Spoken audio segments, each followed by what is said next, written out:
Hey, I'm Morgan from the very unofficial travel guides. It's the summer of 2020, travel is restricted, cruising has been canceled, so I'm taking the opportunity to visit some of the attractions here in my home country of Germany and all around Europe. In today's video, we're visiting Freizeit Park Plohn.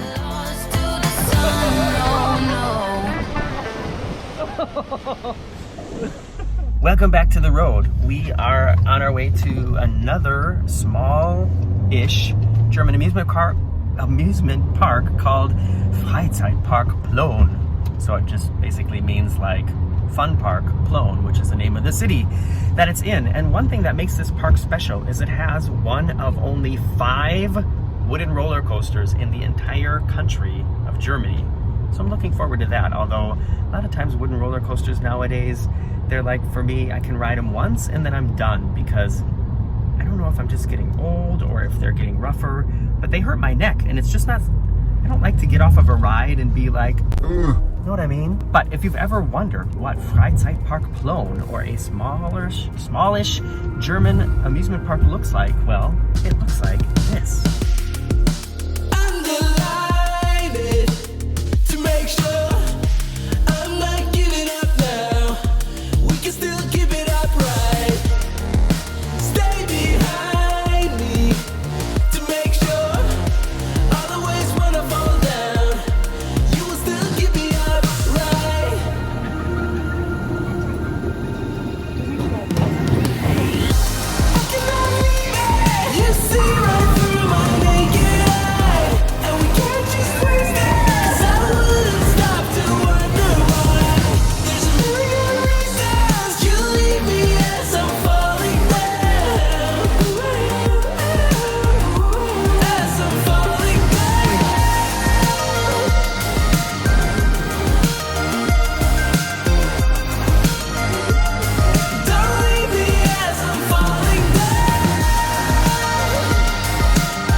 Now on to lunch.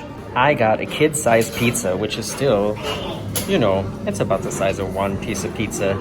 This is what the adult size is like. Now you pushed my hand into your pizza, your fault.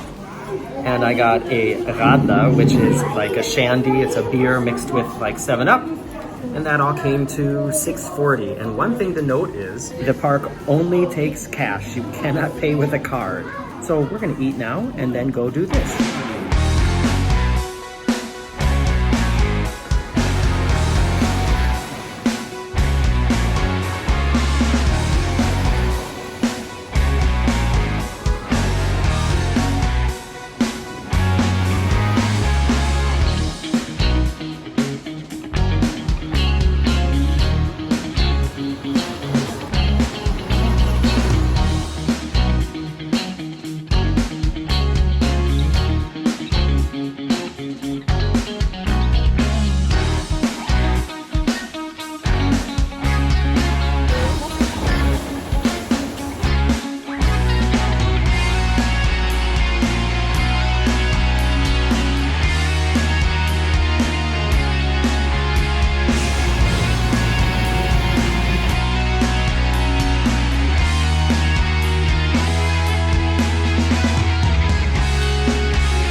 Ships from the south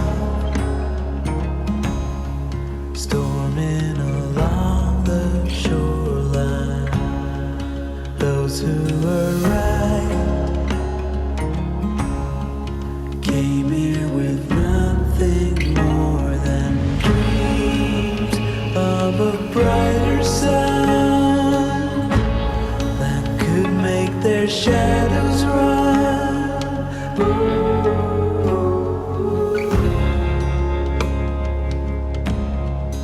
All of their hopes were doomed, 'cause for us they're intruders,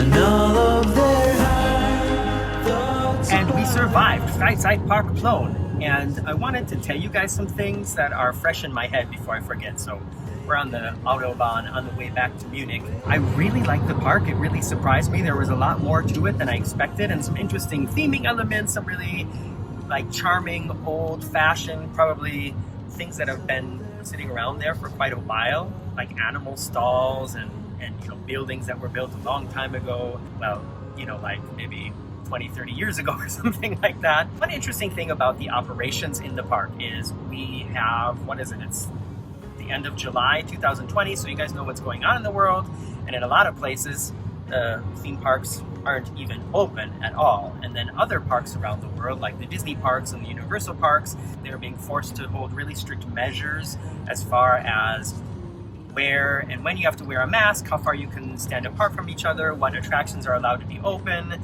how close you can get to characters and stuff like that. And technically, I'm pretty sure that that's the way it's supposed to be here all over Europe as well. And when we were in Phantasialand a couple weeks ago and also in Toverland a couple weeks ago, we saw all of that happening. We saw masks being worn, we saw people being spaced out in the trains so nobody were sitting too close together, nobody was sitting too close together on the roller coasters. We saw them cleaning the lap bars, we saw disinfection spray everywhere for your hands. We saw the cast members keeping distance from the guests. We saw them wearing masks and things like that. And at the parks that we were at the last 2 days, so Bayern Park, what's it called again? Yeah, Bayern Park. Bayern Park, and today in Freizeit Park Plohn, I have to say we didn't see that everywhere. Here in Plohn, there were employees wearing masks. Some of them had them down below their nose, some of them had them on their chins. And another interesting thing about the employees, they were all super friendly and seemed to be very motivated, but it doesn't seem like there's even like a employee uniform. We saw ride operators just wearing their normal clothes, some of them with their earbuds in their ears, listening to music or talking to people on their telephone. It was weird because especially the two big roller coasters, Dynamite and Toro, they seem like world-class, really great, well-designed, re-rideable coasters that you would find at like a Six Flags or a big chain amusement park. But then the operations and the way that the ride operators were like dressed and looked just didn't seem to fit. So just maybe a little suggestion to Freizeit Park Plohn, if you happen to be watching this, maybe at least get some matching t-shirts for your employees, and maybe have a supervisor go around every now and then and make sure that they're not, listening to music on their earbuds. I would say that just gives a little bit of a better impression to the guests there. The park was much bigger than I expected. There were more things to do than I expected, and I would definitely go visit again, especially to ride El Toro and the Dynamite coaster. If you are a fan of these kind of road trip videos and the roller coasters and the smaller theme parks here in Europe, be sure to stay tuned because there's going to be more coming up, including videos of Disneyland Paris, which I know is not small and not not unknown, but also fun to watch. So I hope you stick around for those, and you follow me on Facebook, Instagram, and Twitter. See you then.